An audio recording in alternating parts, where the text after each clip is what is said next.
আসসালামু আলাইকুম viewers. Profile mode পেজের অ্যাডমিন কিংবা মডারেটর কীভাবে অ্যাড বা রিমুভ করবেন সেটাই আজকে আপনাদেরকে দেখাচ্ছি। Let's go. প্রথমে আপনার যে প্রোফাইল থেকে পেজটি ক্রিয়েট করে আছে সেই প্রোফাইলটি ওপেন করে নিন। তারপর হচ্ছে এই যে প্রোফাইলে ট্যাপ করুন। এখান থেকে হচ্ছে আপনার যে অ্যারো বাটনটা দেখতে পাচ্ছি বা 4 লেখা আছে, ঠিক এই অ্যারোতে ট্যাপ করুন। এখান থেকে আপনি যেই পেজটির হচ্ছে অ্যাডমিন কিংবা মডারেটর অ্যাড বা রিমুভ করতে চান সেটাকে হচ্ছে সেই পেজটিকে সিলেক্ট করুন। এখন হচ্ছে আপনার এখানে উপরে দেখেন সেটিংস দেখতে পাচ্ছেন, ঠিক এই সেটিংসে বা গিয়ার অপশনে ক্লিক করুন। ওকে, এখন এখান থেকে হচ্ছে আপনার এই যে উপরে পেজ সেটিংস লেখা দেখতে পাচ্ছেন, ঠিক এখানে ট্যাপ করুন। আমরা একটু নিচের দিকে আসি। এখানে আপনার লেখা দেখতে পাচ্ছেন পেজ অ্যাক্সেস, ঠিক আছে, আপনার এখানে ট্যাপ করব। এখানে দেখেন আমরা দুইটা অপশন দেখতে পাচ্ছি। উপরে আছে একটা option people with page access আর একটা হচ্ছে পিপল উইথ টাস্ক অ্যাক্সেস।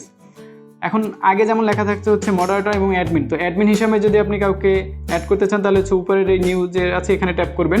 আর যদি চান যে না আমি মডারেটর হিসেবে চাচ্ছি তাহলে হচ্ছে আপনি এই নিচেরটা যে অ্যাড নিউ আছে এখানে আপনি ট্যাপ করবেন। যেমন দেখেন এখানে আমার একজন কিন্তু মডারেটর আছে। এখন যদি আমি চাই যে এই মডারেটরকে এখান থেকে রিমুভ করে দিব তাহলে যে 3 বার আছে এখানে ট্যাপ করি, তারপর হচ্ছে যে রিমুভ ফ্রম পেজ। অবশ্যই আপনার প্রোফাইলের হচ্ছে পাসওয়ার্ডটি দিতে হবে। ফেসবুক প্রোফাইল যে আছে সেই প্রোফাইলের পাসওয়ার্ডটি এখানে দিয়ে কনফার্ম দিলেই রিমুভ হয়ে যাবে। একইভাবে যদি আপনি অ্যাড করতে চান তাহলে যে অ্যাড নিউতে দিব, তারপর হচ্ছে আপনি নেক্সট ট্যাপ করুন।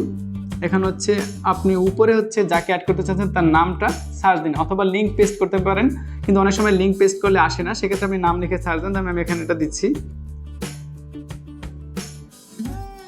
যেমন এই যে তাসনিম ইসলাম, আমি একে ধরেন অ্যাড করতেছি, তো এখানে হচ্ছে ট্যাপ দিয়ে দিলাম। এখন আপনি একে কী কী অ্যাক্সেস দিতে চাচ্ছেন, যেমন content, community activity, message, ads ইত্যাদি, আপনি যেটা দিতে চান সেটার উপরে জাস্ট অন করে দেন। কারণ আমি এই প্রথম 3টা দিতে চাচ্ছি, তারপর হচ্ছে গিভ অ্যাক্সেস দিয়ে দিব।